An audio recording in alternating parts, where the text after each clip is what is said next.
Hello बच्चों, welcome to my channel Om coachings. आज हम मैथ्स की रिवीजन स्टार्ट कर रहे हैं चैप्टर 1 से। आपको जो जो क्वेश्चंस मैं यहाँ करवा रही हूँ वो अच्छे से करके जाना, आपको फिक्र करने की जरूरत नहीं है। 90 से अबव आप ले लोगे अपने पेपर्स में। ओके बच्चों, चलो स्टार्ट करते हैं। Find the HCF of 81 and 237। 81 and 237।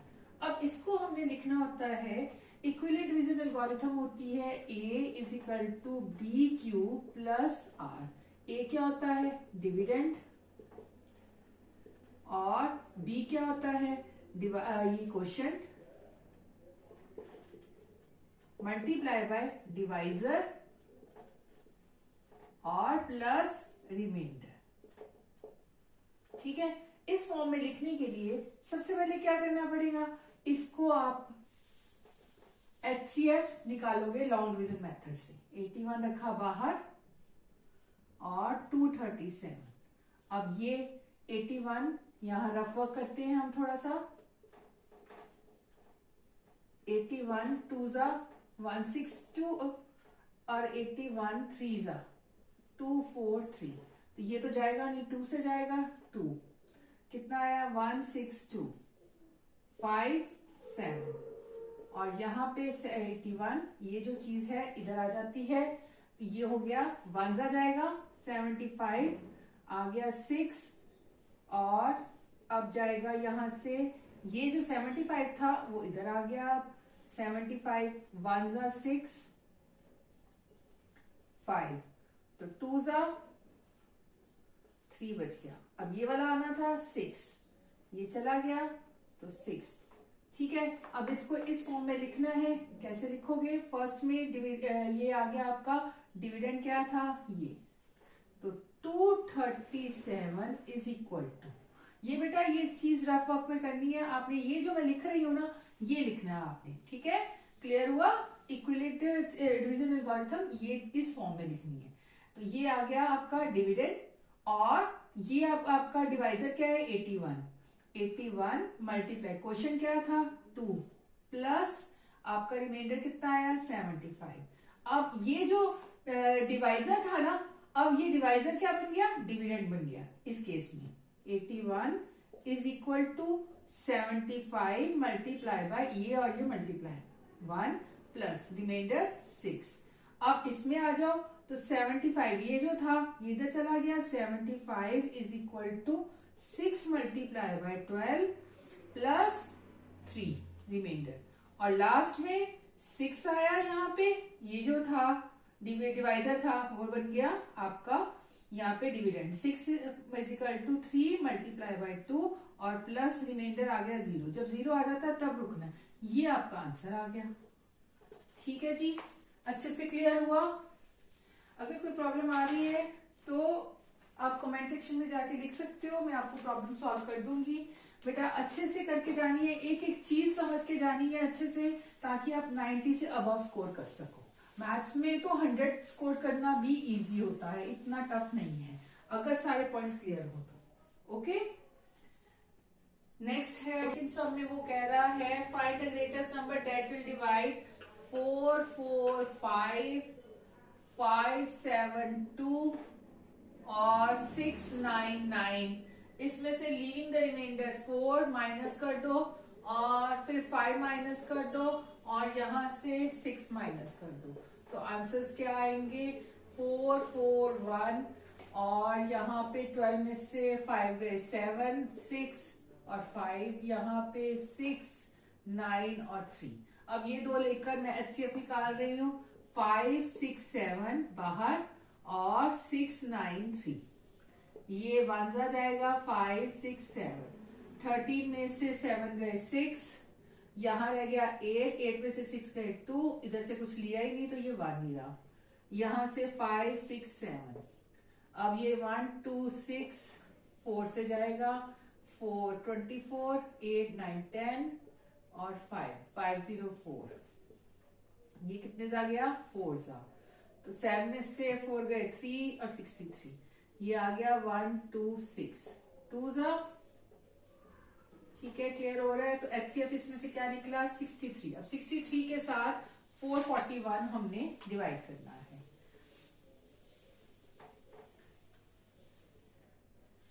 441 divide कर रहे हो 63 से, तो 63 ये 44 है, ये 6 है। 6 कितने जा 44 के हिसाब से आता है 63, 6 7 जा करे 1, तो यहाँ पे 20, 42 और 44 7 जा 4 4 1, तो आंसर क्या आ गया यही। तो HCF इस केस में हो गया 63। तो आपको क्या समझ आया? अगर लीविंग द रिमाइंडर हो तो पहले आपको माइनस करना है, फिर जो आंसर आते हैं उनसे ये आपको HCF निकालना है। लेकिन अगर केस आ जाए LCM का, तब आपने कैसे करना है? नेक्स्ट हम करें हम, तो आपको क्लियर हो जाएगा कि LCM का आएगा क्वेश्चन तो कैसे करना है। बच्चों ये इंपॉर्टेंट क्वेश्चंस है, ये जरूर करके जाना, ये छोड़ के नहीं जाने। Okay, smallest number which one divided by 25 और 40 और 60 लीव्स द रिमाइंडर 7। अब इस केस में ये आपके कह रहा है इसका आपने लीस्ट नंबर निकालना है, तो लीस्ट नंबर निकालना है तो पहले आप एलसीएम निकालोगे, बाद में इसकी ट्रीटमेंट करोगे। उसमें पहले आपने प्लस माइनस किया था, तो उसके बाद मतलब पहले ट्रीटमेंट की थी रिमाइंडर्स की, फिर उसके बाद एलसीएम निकाला था। लेकिन एलसीएम में पहले एलसीएम निकालना, बाद में उसकी ट्रीटमेंट करनी है। तो इसका एलसीएम निकालो 5 8 12। अब दो कम से कम जा रहे हैं तो आगे चलेंगे। अब ये किस टेबल में जा रहे हैं? 4 पे जा रहे हैं। ये तो जा नहीं रहा, इसको एज इट इज लिख दो 2 और 3। तो एलसीएम कितना आ गया? अब आगे कोई नहीं जाना, यहीं तक छोड़ दो। 5 multiply by 4 multiply by 5 multiply by 2 multiply by 3, ये हो गया 20 और 5 2 10 और 3 30। 20 को 3 से मल्टीप्लाई किया तो 600। अब इसकी एलसीएम पर रिक्वायर्ड एलसीएम कितना हो गया? आपने करना है 600 और रिमाइंडर लिखा हुआ था 7 इन ईच केस, तो 7 इसमें प्लस कर दो। ठीक है, उसमें क्या किया था? स्टार्टिंग में माइनस किया था, फिर निकाला था एलसीएम। इसमें ये सारा करके एलसीएम निकाल के लास्ट में प्लस कर दो, तो 60 आंसर, 607 ये आंसर होगा। क्लियर हुआ बच्चों अच्छे से? अब नेक्स्ट सम करें। ये सम जरूर करके जाना, इस चैप्टर के इंपॉर्टेंट सम्स है। एनसीईआरटी में ये नहीं दिए हुए हैं, लेकिन आपको पेपर में आ सकती है। स्टैंडर्ड के पेपर में, बेसिक में एनसीईआरटी से ही पेपर आएगा, कुछ बाहर से नहीं आता, लेकिन स्टैंडर्ड में आता है। तो स्टैंडर्ड के बच्चे ये जरूर करके जाए। नेक्स्ट है 10th का फर्स्ट पार्ट, 10th नहीं सॉरी 4th का।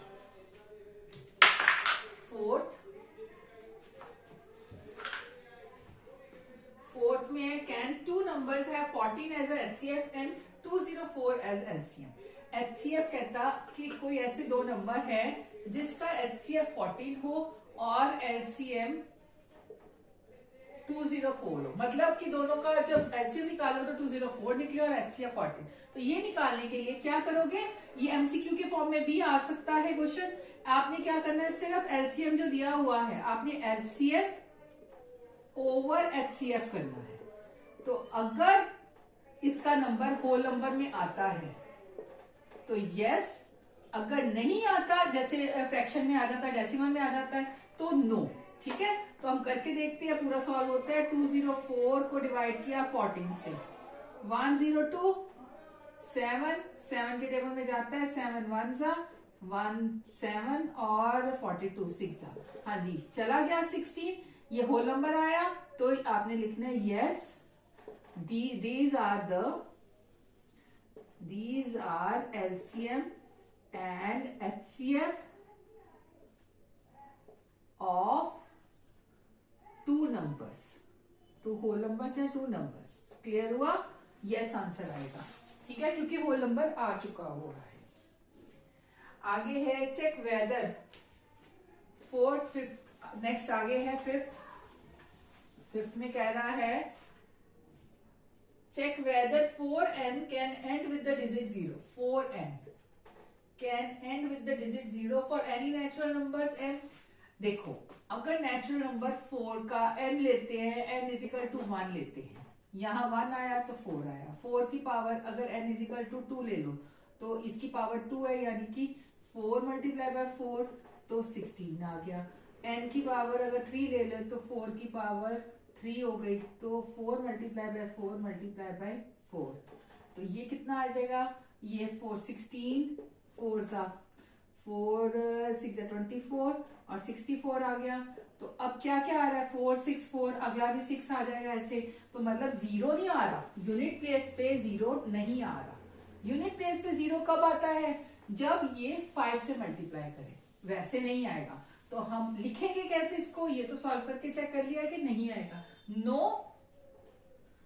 4n can not end with zero, it can only be ending with zero if it is a multiple of 5। ठीक है, जैसे 4 को अगर मल्टीप्लाई 5 से कर दे तो 20, जीरो आ गया ना। ठीक है, इसी तरह इससे बगैर नहीं आ सकता, 5 तो होना चाहिए एटलीस्ट। तो ये आपने आंसर, जस्ट आंसर लाइन इस तरह लिख देनी है। ओके बच्चों, क्लियर हुआ, ये किया था हमने फिफ्थ सम। आगे चले, आगे है सिक्स्थ। अब सिक्स्थ भी इंपॉर्टेंट है, ये आपका है prove that root 5 is not a rational number. इसके स्टेप्स है, ये रूट 5, रूट 2 और रूट 3, इन तीनों में से कोई एक आएगा ही आएगा, तो इसलिए अच्छे से करके जाना। ठीक है, तो आपने कैसे करना है, मैं रूट 5 का सॉल्व कर रही हूँ, सेम चीज है, उसको 2 या 3 के फॉर्म में लेना है। तो लेट कर लो, पहले अज्यूम करो, लेट रूट 5 इज, उसने बोला है is not a rational number, मतलब इरेशनल नंबर, ऐसे भी लिखा जा सकता है। Assume that, prove that root 5 is a irrational number. तो हम करते हैं let let root 5 is a rational number. जब रैशनल नंबर होता है तो वो किस फॉर्म में आ जाएगा, वो p ओवर q की फॉर्म में लिख सकते हैं। तो अब लेट करते हैं, let root 5 is equal to a over b, e over b या p ओवर q की फॉर्म में लिख सकते हैं। ठीक है, तो squaring both the sides,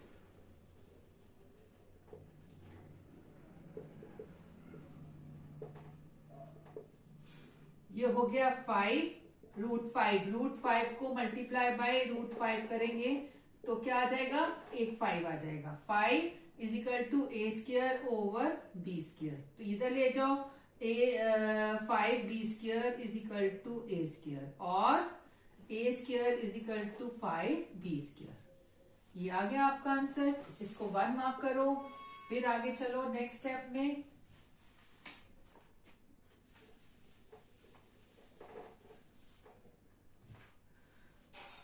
late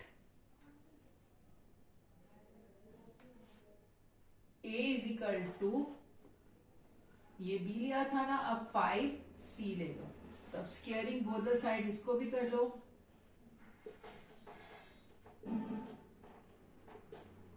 ये हो गया a square is equal to 25c square.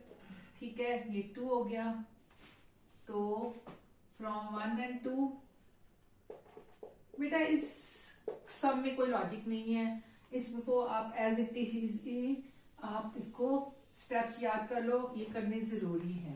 तो पहले वाले में आया था A square is equal to 5 B square था, ये फर्स्ट पार्ट था, और ये सेकंड है। तो इसमें आप दोनों ए स्क्वायर की वैल्यू इकट्ठी कर सकते हो, therefore 5 B square is equal to 25 c square, और 5 अगर कट कर दे तो b square is equal to 5 c square. ठीक है जी, तो which means 5 b and c are divisible by 5, which is not possible, क्यों नहीं पॉसिबल है, क्योंकि आपने इसको रैशनल नंबर लिया था a ओवर b, तो ये इस फॉर्म में नहीं रहेगा, अगर डिविजिबल हो गया नीचे तो 1 आ जाएगा, इसीलिए it is not possible. So our assumption is wrong, so our assumption is wrong. Root 5 is an irrational number या not rational number. Hence proved. Clear हुआ अच्छे से? ये रूट 5 के लिए, रूट 2 के लिए और रूट 3 के लिए अच्छे से मेमोराइज कर लो. इसका इतने इंपॉर्टेंट स्टेप्स हैं, ये स्टेप्स सारे एज इट इज ही लिखने हैं. ठीक है, नेक्स्ट आ जाओ 7. अब ये भी ऐसा ही है बट इसमें हमें प्रूफ नहीं करना. अब इसमें है शो डेट रूट 5, ये 7 सम में 5 minus root 3 is an irrational number. अगर ये बच्चों 5 नंबर में आता है तो आपको पहले रूट 3 को सपोज करना है. ये जो पहले स्टेप्स किए थे वो इरेशनल प्रूफ करने पड़ेंगे. लेकिन अगर 2 मार्क्स में आता है या एमसीक्यू में आता है तो एमसीक्यू में तो चलो सीधा ही पता है कि इरेशनल ही होगा. ठीक है, तो अब अगर एमसीक्यू में आता है, वो सॉरी उसमें आता है 2 मार्क्स में, तो रूट 3 को एज्यूम ही कर लेना as root 3 is irrational number. ठीक है, ये गिवन है या गिवन है या कुछ समथिंग इस तरह का पहले ही आप एज्यूम करके रख लो और इसको लो. Let 5 minus root 3 is rational number. ठीक है, तो रैशनल नंबर है तो therefore 5 minus root 3 is equal to P over Q. तो इसको ऐसे लिख सकते हो, ये 5 उधर ले जाओ या इसको इधर ले आते हैं. 5 minus p over q is equal to root 3. ठीक है, but we are given that root 3 is irrational number.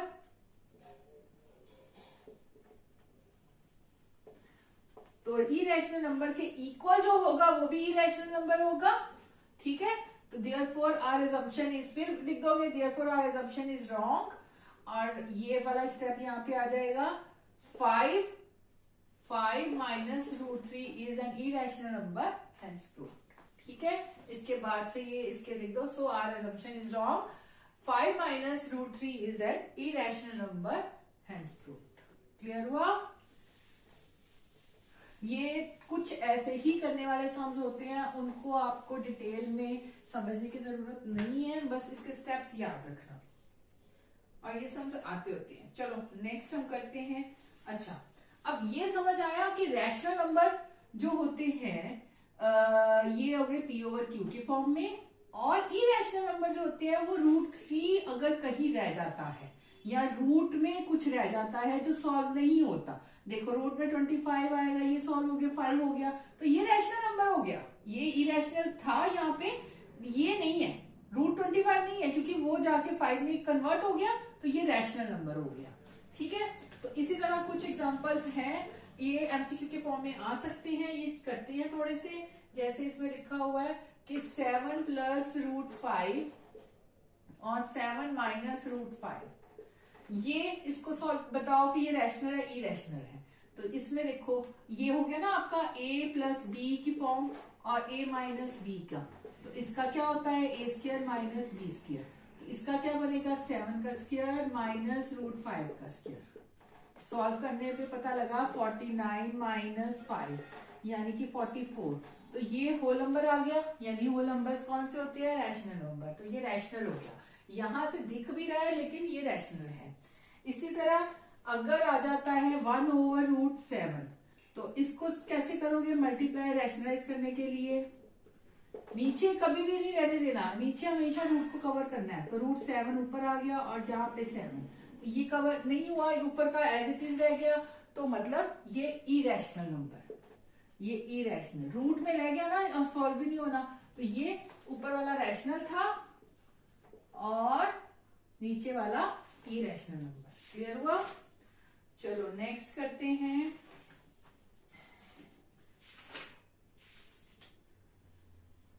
हाँ जी, अब ये है कि अगर नेक्स्ट सम है, without actual performing the long division state whether the following rational numbers will have a terminating decimal expansion और non terminating repeating decimal expansion. तो इसको सॉल्व करने के लिए क्या करोगे, मैंने ना रैशनल और इरेशनल डिफरेंस की एक वीडियो बना रखी है, मेरे चैनल में आप जाके देख सकते हो, आपको क्लियर हो जाएगा कंसेप्ट के रैशनल और इरेशनल में डिफरेंस क्या है।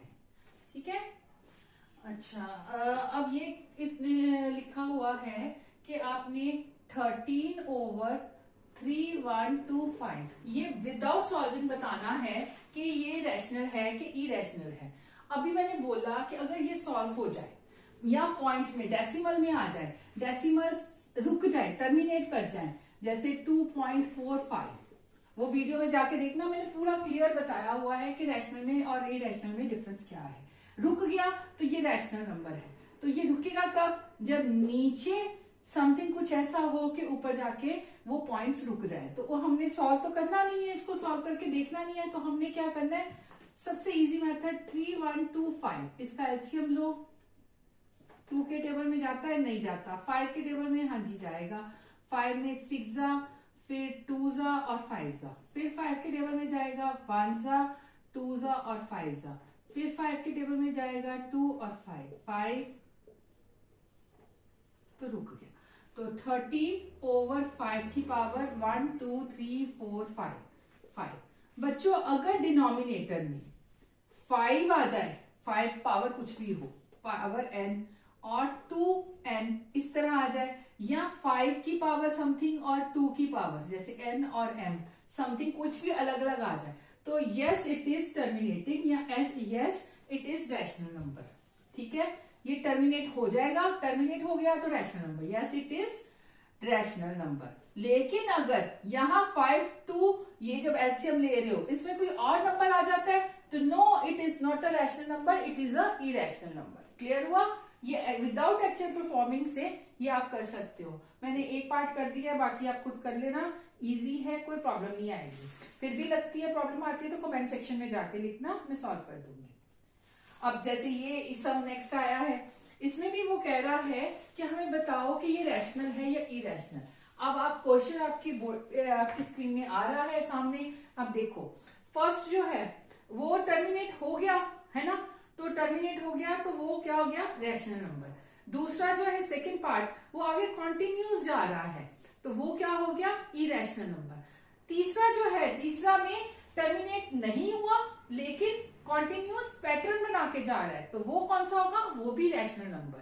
ठीक है, एक तो टर्मिनेट हो गया, ये मैंने आपको उस वीडियो में अच्छे से क्लियरली समझाया हुआ है, ये आप देखो वहां पे कि जो टर्मिनेट हो जाता है, जैसे रुक गया 2.45 रुक गया ना, तो वो रैशनल नंबर। रैशनल नंबर ये होते हैं, या फिर 2.4545 इस तरह का पैटर्न बना रहा है, तो इसको ऐसे लिख सकते हो ना हम, आप ऐसे लिख सकते हो 2.45 का पैटर्न ये बन गया, बार बार जो रिपीट हो रहा है, नॉन टर्मिनेटिंग एंड रिपीटिंग, तो वो भी रैशनल नंबर ही गिनते हैं। तो थर्ड वाला क्या हो गया, रैशनल नंबर। ठीक है, और non terminating and non repeating जो होगा सिर्फ वही इरेशनल नंबर होगा। क्लियर हुआ, चलो नेक्स्ट देखिए एचसीएफ। नेक्स्ट सम में एचसीएफ दे रखा है ए और 8 का 4 और एलसीएम दे रखा है ए और 8 का 24। अब फाइंड ए, तो इसमें देखो हम करते हैं product of two numbers is equal to LCM multiply by its HCF. ठीक है, तो प्रोडक्ट टू नंबर्स क्या है, a multiply by 8 is equal to LCM क्या आया 24 मल्टीप्लाई बाय 4। तो बच्चों ये आप मल्टीप्लाई है, दूसरी तरफ ले जाके डिवाइड कर दो, सॉल्व नहीं करना, ऐसे ही रहने दो, कटिंग हो जानी है। ये 1 जा 2 1 और 12, तो a की वैल्यू कितनी आ गई 12। ऑप्शन में दे रखी है 12, हाँ जी ऑप्शन थर्ड। ठीक है जी, क्लियर हुआ। नेक्स्ट सम है, हाँ जी नेक्स्ट हमें कह रहा है कि is 7 multiply by 6 multiply bye 5 multiply by 4 multiply by 3 multiply by 2 multiply by 1 और plus 7 is a composite number. अब हम मुझे बताओ कंपोजिट नंबर कौन से होते हैं? जो प्राइम नहीं होते वो कंपोजिट होते हैं, जो अपने ही टेबल में जाते हैं, ठीक है ना। 7 जैसे हो गया, ये प्राइम नंबर है। लेकिन कंपोजिट नंबर जिसके 2 फैक्टर से ज्यादा, अब प्राइम नंबर के सिर्फ 2 फैक्टर्स बनते हैं, एक तो वो खुद होता है जैसे 7 और एक 1 बन जाएगा, 2 फैक्टर्स बनते हैं और ज्यादा बन ही नहीं सकते। लेकिन कंपोजिट नंबर कौन सा होता है?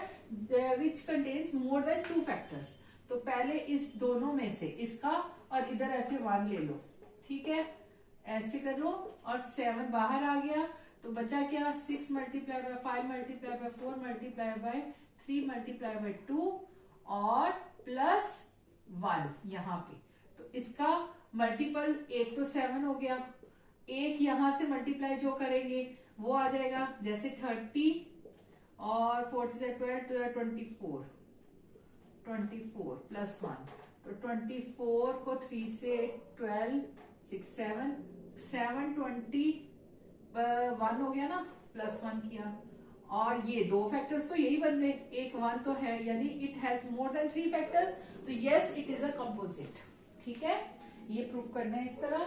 नेक्स्ट आ जाओ 3 बेल्स। ये क्वेश्चन बहुत बार देखने को मिला है पेपर में, ये बहुत अच्छे से करके जाना। इसमें पता कैसे चलेगा कि एलसीएम निकालना है, एचसीएफ निकालना है। एलसीएम निकालना हो तो क्या करना है और एचसीएफ निकालना हो तो क्या करना है, ये मैं अब क्लियर करने लगी हूँ। 3 bells tall at intervals of 9, 12, 15 minutes respectively. If they start together, word क्या है? टुगेदर। टुगेदर वर्ड है तो एलसीएम निकालना, ठीक है जी। हाईएस्ट, मैक्सिमम और इस तरह लार्जेस्ट वर्ड बीच में आपको कहीं नजर आ रहा है तो वो आपने उसके लिए एचसीएफ निकालना है। लेकिन together, same time, smallest number, least number, इस तरह की चीज आ रही है तो आपने एलसीएम निकालना है। अब कह रहा है 9, 12 और 15 ये rang together. If they start tolling together, what time will this next toll together, मतलब इकट्ठी कब दोबारा बजेंगी। इसका चुप करके आप एलसीएम निकालो पहले, फिर आंस में आंसर लाइन लिखेंगे। 3 के टेबल में जाता है और ये 4 जा और ये 5 जा, अब और नहीं जाता तो एलसीएम कितना आ गया? 3 multiply bye 3 multiply bye 4 multiply by 5, तो 9 4 जा 36, 36 को 5 से करो, 36 5 30 और ये 15 16 17 18, तो इज इक्वल टू 180 मिनट्स के बाद। तो 180 मिनट्स कितने आवर्स हो जाएंगे? 1 आवर इन 1 आवर 60 मिनट्स होते हैं, तो 180 कितने होंगे? 180 डिवाइडेड बाय 60 कितना हो गया बच्चों? 3 आवर्स। आफ्टर 3 आवर्स आंसर क्या आएगा? आंसर लाइन लिखो, आफ्टर 3 आवर्स दे टोल टुगेदर। ठीक है जी बच्चों, क्लियर हुआ? चलो नेक्स्ट बच्चों, इस सम में दे रखा है नंबर ऑफ बॉयज 20 है, नंबर ऑफ गर्ल्स 15 है, और हमने एक्स वाई और एन की वैल्यू निकालनी है। नंबर ऑफ बॉयज कितने हैं एक ग्रुप में, गर्ल्स कितनी है एक ग्रुप में, वाई हो गया, और टोटल कितनी है ये निकालना है। तो इन दोनों का हमें एचसीएफ निकालना पड़ेगा। एचसीएफ निकालेंगे 15 और 20 का, तो ये कितना आ गया? 5 से गया 15, 5 1 आ गया, सॉरी 1 आ गया 15 और 5, और यहाँ 15 ये 3 से गया, तो एचसीएफ कितना आ गया? एचसीएफ आ गया 5।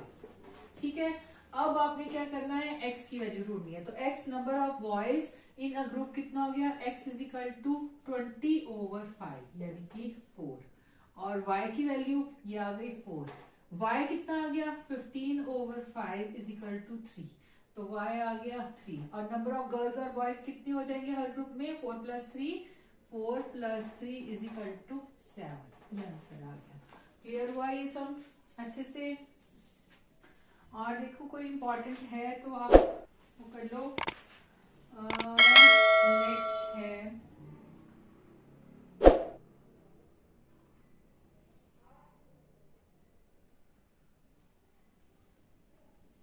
हाँ जी, एक सम है ये जो मुझे लग रहा है कि इंपॉर्टेंट है, ये भी आपको करना चाहिए। HCF and the LCM of two numbers. HCF दे रखा है आपको 9 और एलसीएम दे रखा है 90। तो वन नंबर फर्स्ट नंबर दिया हुआ है, ये है 18। तो अब सेकंड नंबर हमें ढूंढना है, क्या है। तो बच्चों मैंने आपको कराया था कि प्रोडक्ट ऑफ टू नंबर्स, क्या लाइन लिखते हो, product of two numbers is equal to LCM multiply by HCF। ठीक है, तो प्रोडक्ट क्या है, 18 मल्टीप्लाई बाय, ये नहीं दिया, इसको x ले लो, x is equal to LCM 90 multiply by 9। तो x is equal to 90 multiply by 9 over, ये मल्टीप्लाई था, डिवाइड कर दिया 1 और 2, 1 कटिंग किया, ये 45। तो दूसरा नंबर कौन सा हो गया, सेकेंड नंबर कौन सा आ गया, 45। अच्छा, अब आपको क्लियर हुआ। इसके जितने इंपॉर्टेंट क्वेश्चंस थे मैंने आपको करवा दिए हैं, ये सारे अच्छे से करके जाना। ये फर्स्ट चैप्टर के सारे इंपॉर्टेंट क्वेश्चंस हैं। अब नेक्स्ट चैप्टर के लिए नेक्स्ट वीडियो देखना, ओके। और मेरे चैनल को लाइक और सब्सक्राइब करना मत भूलना, ओके बच्चों, बाय।